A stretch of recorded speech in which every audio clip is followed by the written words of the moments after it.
¿Es cierto que el modelo económico de Javier Milei es igual o muy similar al de Martínez de Oz? Lo analicemos y lo vayamos desmenuzando. Martínez de Oz fue ministro de Economía de la dictadura militar. Sin embargo, mucho se habla de que son muy similares las políticas que se tomaron en ese momento a las que se están tomando ahora.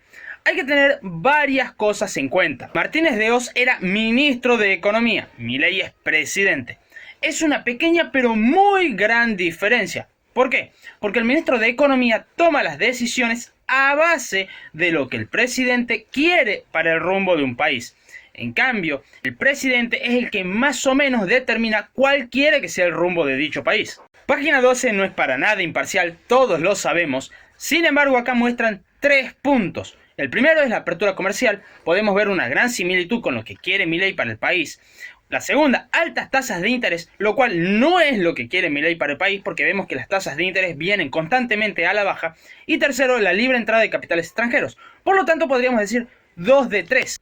Pero para llegar a estas conclusiones tendríamos que simplificar muchísimo la dictadura y simplificar muchísimo lo que quiere Milei para el país. Y sería la única forma de encontrar similitudes. Sin embargo, podríamos utilizar la cadena nacional que utilizó Martínez de Oz el 10 de julio de 1980 para encontrar algunas similitudes. Sin embargo, eso no quiere decir de que sean iguales. Sin embargo, las cosas que se atribuyen a que son iguales o que Milei copió a Martínez de Oz son cosas que en la economía se saben sin importar la ideología. Pero no nos adelantemos. Veamos algunas de las cosas que pasaron durante la gestión de Martínez de Oz para poder hacer una real comparativa. Primero, las empresas privadas se endeudaban para prestarle al Estado. Cuando las empresas privadas no podían seguir endeudándose en el extranjero, el Estado, a través de las empresas públicas, comenzó a endeudarse para financiarse. Por el lado de Javier Milei, lo que se busca es privatizar las empresas públicas, dado de que son un enorme gasto estatal.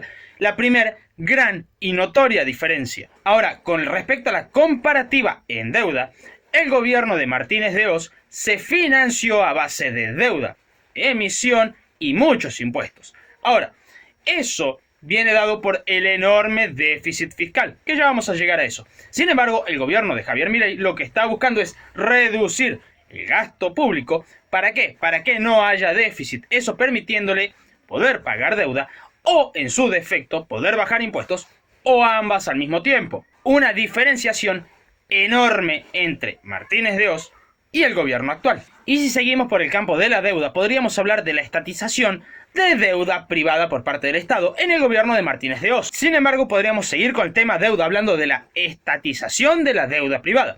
Sí, esto lo aclaro. ¿Por qué? Porque la deuda privada que había en el gobierno de Martínez de Oz era deuda para financiar al Estado. O sea, las empresas privadas, como decíamos hace un rato, pedían préstamos en el extranjero y ese dinero lo prestaban al Estado. Por eso es que se estatiza. Esto, en el gobierno de Javier Milei, no pasaría. ¿Por qué? Porque simplemente la idea es que no se financie con deuda al Estado. Ahora sí, sigamos. Hay algo que es interesante que es mitad relato, mitad verdad. ¿Por qué? Porque hablar de bajar la inflación luego de Rodrigazo, estamos hablando de bajar la inflación de una hiper.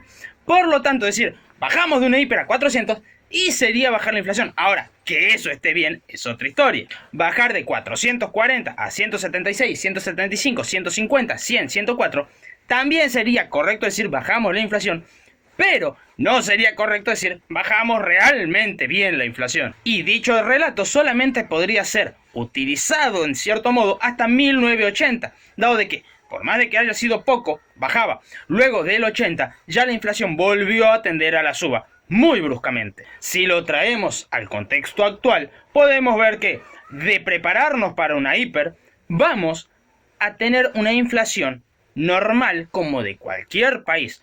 No es un relato, sí podemos ver tranquilamente diciembre 25 hasta mayo 4. Es una diferencia monumental. Sí, es cierto, la interanual, según ciertas estimaciones, por ejemplo la del FMI, estaría rondando el 140%. Sin embargo, las mismas estimaciones del FMI hablan ya de una baja muy considerable para el año que viene. Por lo tanto, no nos quedaría más que esperar a ver cómo transcurre el tiempo para ver si esto realmente es sostenible en el tiempo o no lo es.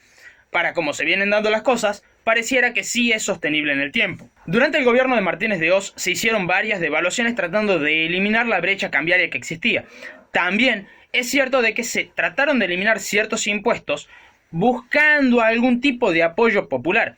Sin embargo, esto nunca vino acompañado de reducción del gasto público. Y esto conllevó a que, al financiarse menos a través de los impuestos, se pidiera más deuda y al mismo tiempo hubiera más emisión monetaria, lo que llevó a un aumento de la inflación, por eso es que no pudieron bajar realmente la inflación, así como también a una crisis de deuda, cosa que si nosotros nos paramos hoy en día podemos ver que la devaluación fuerte que se hizo fue en diciembre, que fue el 118%. Sin embargo, esto fue para limitar la brecha cambiaria con una devaluación mensual del 2%.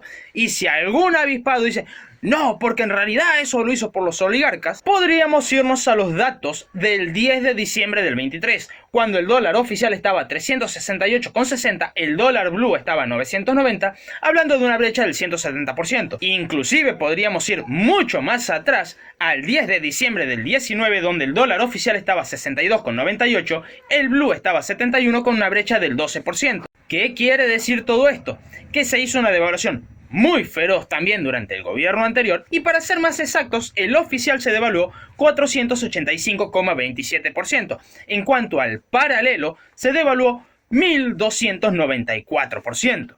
Imagino que ya se habrán dado cuenta, mientras iban viendo las imágenes, que no estoy utilizando ninguna fuente afín al gobierno, sino todo lo contrario, estoy utilizando las fuentes que detestan a Milei, o que incluso se compraron ciertos relatos, como ser los 30.000 desaparecidos, que bueno, eso es historia para otro video. Y acá es a donde quería llegar.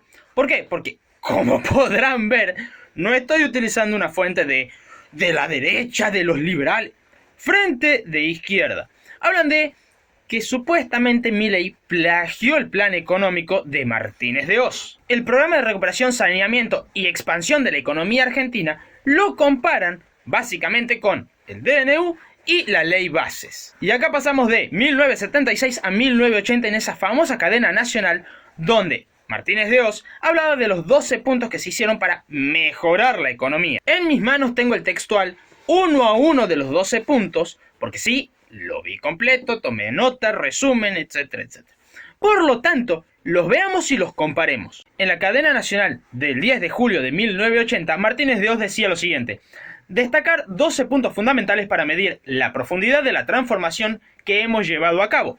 Primero, libertad de precios. ¿Qué quiere decir? Eliminar los controles de precios. Ahora bien, van a ver muy seguido la palabra libertad, motivo por el cual dicen que Martínez de Oz era liberal, libertario y que Milei es igual que Martínez de Oz.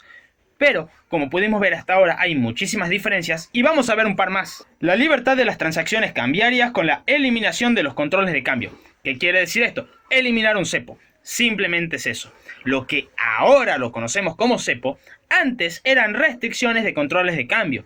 Sigue siendo un cepo. Tercero, el comercio exterior con la eliminación de los monopolios. Cuarto, la libertad de exportación a través de la eliminación de restricciones y los impuestos a las exportaciones. Como podemos ver, esto sigue en la misma línea de reducir la cantidad de recaudación del Estado.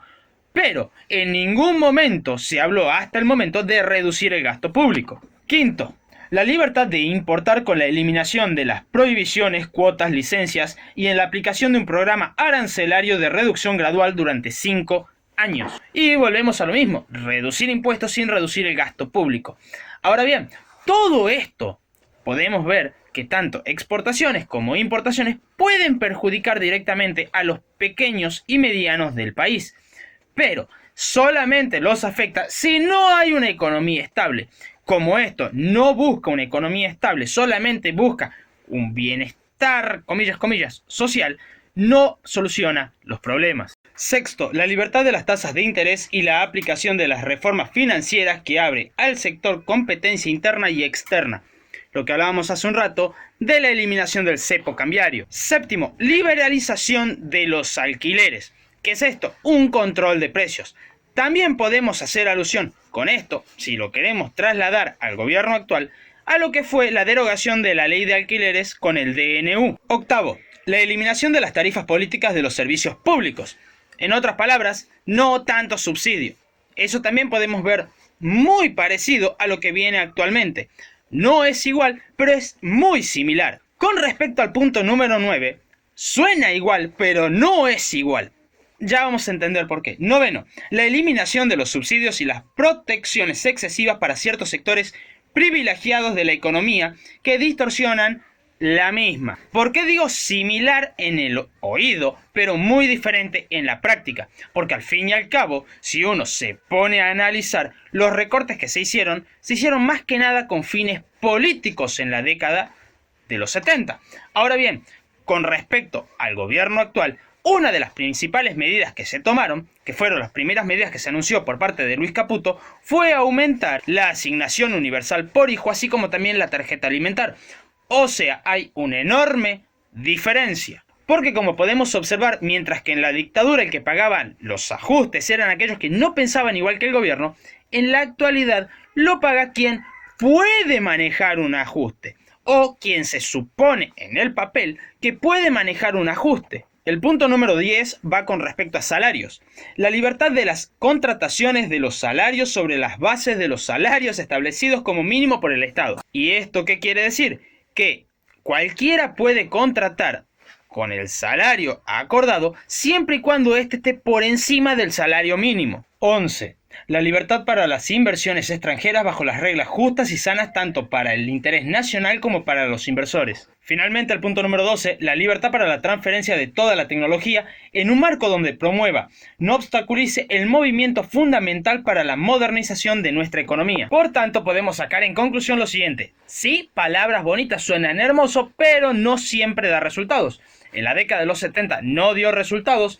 En la década kirchnerista, la década ganada, no dio resultados. En los años de Macri no dio resultado. Y en los años de Alberto tampoco. Y la década del 70 más bien tuvo poco de ortodoxo, dado de que el endeudamiento, la emisión, fueron moneda corriente y son dos de los principales pilares a no utilizar cuando se utiliza el manual ortodoxo. Por tanto, podríamos hablar que en la historia moderna de la Argentina es el primer gobierno liberal. La dictadura no fue un gobierno liberal dado las bases del liberalismo. Jamás va a avalar la violencia, por lo tanto ya automáticamente no funciona. Sí, puede ser una dictadura de derecha, es diferente, pero no fue un gobierno liberal. Segundo, cuando hablan de Menem, que Menem era liberal, falso. El mismo Domingo Cavallo decía que no había nadie más peronista que Menem. La única diferencia es que Menem quería evitar los errores del pasado. Y teniendo en cuenta de que el peronismo no era completamente de izquierda como lo que tenemos hoy, sino que era más un movimiento de centro-centro-izquierda o centro-centro-derecha, dependiendo quién gobernara, podemos decir que tuvimos un peronismo de derecha. Y sí, a De la Rúa también lo ponen como liberal, cuando en realidad es un radical. Quiere decir que no conviene votar ni al peronismo ni al radicalismo, por lo mismo que dicen los peronistas y radicales. Si De la Rúa era no radical y era liberal, quiere decir que un liberal entró a un partido que no era suyo y llegó a los más altos cargos. Y aún así, no se hacen cargo. Quiere decir que entonces no son capaces siquiera de determinar quiénes están con su misma ideología. Pasaría más o menos lo mismo con el peronismo. Si Menem llegó a ser presidente por parte del peronismo y el peronismo dice que Menem no era peronista, quiere decir que ni siquiera el peronismo sabe identificar a los mismos peronistas. Conclusión, no conviene votar al peronismo ni al radicalismo porque no saben determinar si realmente son o no son de su ideología. La chicana fue por esa chicana. Ojo. ¿Por qué? Porque decir que Macri y Caputo no se hacen responsables y que diciendo que este gobierno es Macri y Caputo y que por lo tanto Macri y Caputo fueron los que destruyeron la Argentina, es tampoco hacerse responsables de lo que fue la gestión de Alberto Fernández. Dejando las chicanas baratas de un lado y volviendo a lo importante que son los datos, podemos ver acá en el cuadro que en varios segmentos el Estado estuvo mucho más presente de lo que debería si hubiera sido un gobierno realmente liberal, lo de la dictadura. Por ejemplo, el régimen de contratación laboral, en el cual podemos ver regulación estatal. Y ojo, este informe es hecho por la UBA, cuando antes de eso, desde el 55 hasta el 76, podemos ver que dice regulación estatal, excepto en periodos relativamente breves de vigencia de convenios colectivos. En cambio, en la dictadura no hubo convenio de ningún tipo, ni colectivo ni individual, no hubo. El Estado decía qué, cómo, cuándo y dónde. Y lo otro interesante es con respecto a la política cambiaria, dado de que en la dictadura hubo lo que se llama o se conoce como flotación sucia. ¿Qué es la flotación sucia? No quiero que el dólar suba de tanto, pero tampoco quiero que baje de tanto. Entonces el banco hace una cuestión de compra y vendo dependiendo cuánto esté el precio. La otra gran diferencia que podemos ver en este mismo cuadro entre la dictadura y lo que es el gobierno actual es la obra pública. Sí, la obra pública estaba a cargo del Estado en la dictadura, pero con las restricciones presupuestarias. En cambio, hoy se quiere que la obra pública vaya hacia el sector privado, que el Estado no pueda meter mano. Y en la gran mayoría de segmentos siempre estuvo involucrado de alguna u otra forma el Estado. Por lo tanto, no se puede decir que la dictadura fue un gobierno liberal porque no lo fue. Y sí, en la época de la dictadura en materia económica fue un desastre. Pero ahí tienen el principal problema: déficit fiscal, déficit en la balanza comercial. Siempre el mismo problema del déficit. Si además de eso le añadimos el factor inflación, y ya tenemos un problema enorme. Si encima le añadimos el gran problema de deuda, es un problema aún más insostenible.